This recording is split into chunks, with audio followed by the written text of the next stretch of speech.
జై శ్రీరామ్. అందరికీ నమస్కారం. నేను మీ హైమారెడ్డి. నిన్న మెదక్లో జరిగినటువంటి సంఘటన, గోవులని హత్య చేయడానికి ప్రయత్నిస్తున్నటువంటి వారిని అడ్డుకునేందుకు వెళ్ళినటువంటి గోరక్షా దళ్ పిల్లలందరినీ కూడా ఇబ్బందులు పెట్టి, ముస్లిం హిందూ గొడవలు జరుగుతున్నప్పటికీ కూడా అక్కడ ఉన్నటువంటి పోలీస్ వ్యవస్థ, పోలీస్ డిపార్ట్మెంటు పట్టించుకున్నటువంటి పరిస్థితి. నిన్న ఉదయం 11 గంటల నుండి సాయంత్రం 6 గంటల వరకు ఎక్కడెక్కడైతే గోవుల్ని తరలిస్తున్నారో హత్య చేయనీకి, ఈ గోరక్షదాలు అయితే ఎవరైతే ఉన్నారో వారందరూ కూడా వెళ్ళి, ఇగో ఇలా జరుగుతుంది, గోవులను హత్య చేయడానికి తరలిస్తున్నారు, మరి మీరు పట్టించుకోరా అని పోలీస్ వ్యవస్థను అడిగినప్పుడు, మీకు అవసరమా అనే విధంగా ఉన్నటువంటి దుస్థితి ఈ తెలంగాణ రాష్ట్రంలో ఉంది. మరి ఎవరు పట్టించుకోవాలి? పోలీస్ వ్యవస్థ ఉంది ఎందుకోసం? మాకేం అవసరం, మాకు సంబంధం లేదు అన్నట్టుగా ఆ మెదక్లో ఉన్నటువంటి ఎస్పీ కావచ్చు, సిఐ కావచ్చు, ఎస్ఐ కావచ్చు, పోలీస్ డిపార్ట్మెంట్ అంతా కూడా ఉన్నటువంటి పరిస్థితి. మరి ఈ తెలంగాణ రాష్ట్ర ముఖ్యమంత్రి ఏం చేస్తున్నాడు? తెలంగాణ రాష్ట్ర హోంశాఖ మంత్రి ఏం చేస్తున్నారు? అవి మొత్తం కొట్టుకునే స్థాయికి వచ్చి ఒక్కొక్కరికి దెబ్బలు తగిలి ఇబ్బందులు పాలైనటువంటి పరిస్థితి వచ్చేంతవరకు కూడా ఈ పోలీస్ వ్యవస్థ ఏం చేస్తుంది? మరి భారతీయ జనతా పార్టీ నుండి ప్రజాప్రతినిధిగా ఎన్నికైనటువంటి రఘునందన్ అన్న కావచ్చు, రాజాసింగ్ గారు కావచ్చు, తల్లోజీ ఆచారి గారు కావచ్చు, వారందరూ కూడా మరి అక్కడ పర్యవేక్షించడానికి, పరిశీలించడానికి మరి వెళ్తారు. ఎవరు మీరు ఆపడానికి? అక్కడ జరిగేటువంటి గొడవలని ఆపడం చాతగానటువంటి పోలీస్ డిపార్ట్మెంటు వీరిని మాత్రం ఆపడానికి ప్రోత్సాహం మరి ఎంతో చక్కగా ముందు పడి మరి వెళ్ళి మరి ఎయిర్పోర్ట్కి వెళ్ళి మరి అరెస్టులు చేస్తున్నటువంటి పరిస్థితి. మరి తెలంగాణ రాష్ట్రం ఎటుపోతుంది? ఏం జరుగుతుంది? హిందూ ముస్లిం గొడవలు జరిగితే ఇక్కడ గోరక్షాదళ్ అనే వ్యక్తులు గోవులను కాపాడడానికి ప్రయత్నిస్తే ఇంకా వీళ్ళ మీదే కేసులు బనాయించి వీళ్ళనే మరి అరెస్ట్ చేస్తున్నటువంటి పరిస్థితి కనబడుతుంది. తెలంగాణ రాష్ట్రంలో ఇలాంటి పోకడలు మంచివి కాదు. ఖబర్దార్ ముఖ్యమంత్రి, మరి మీ గవర్నమెంటు ఇలాంటి పోకడలను మరి మీ పోలీస్ వ్యవస్థకి కూడా నువ్వు హెచ్చరించాల్సినటువంటి పరిస్థితి. తెలంగాణ రాష్ట్రంలో ఇలాంటివి ముందు అసలే జరగకూడదని భారతీయ జనతా పార్టీ తరఫున హెచ్చరిస్తూ ఉన్నాం. ఈ తెలంగాణ రాష్ట్రంలో మీ ప్రభుత్వం వచ్చి, కాంగ్రెస్ ప్రభుత్వం వచ్చి ఎన్ని రోజులైతుంది?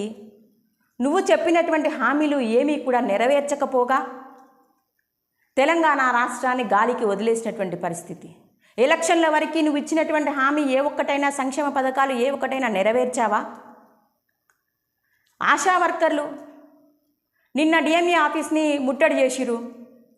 వాళ్ళకి పాపం వచ్చేటువంటి జీతాలు సమయానికి రాక, జీతం పెంపు చేయక వాళ్ళని పట్టించుకునేటువంటి పరిస్థితి.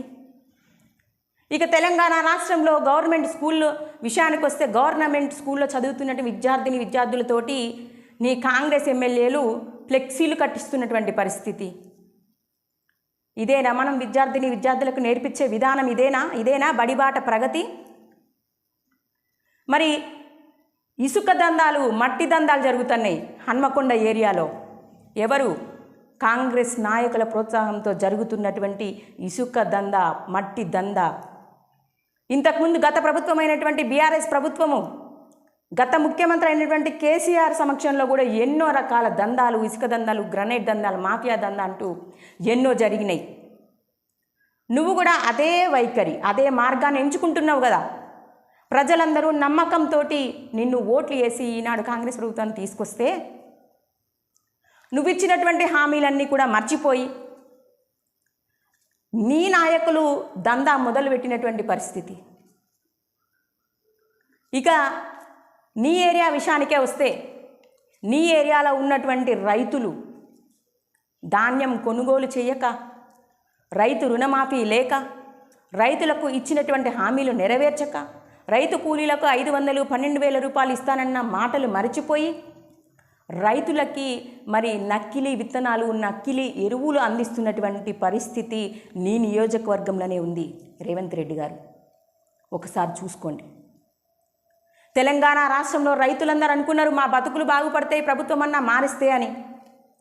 బాగుపడ్డం పక్కకు పెడితే ఇచ్చిన హామీని ఏ ఒక్కటి కూడా నెరవేర్చకుండా ఉన్న కరెంటును కూడా కొరత చేస్తూ కరెంటు కూడా అందించినటువంటి పరిస్థితి, ధాన్యం కొనుగోలు చేయనటువంటి పరిస్థితి, రైతుల పరిస్థితి చాలా దుర్భరంగా తయారైనటువంటి పరిస్థితి తెలంగాణ రాష్ట్రంలో నెలకొంది.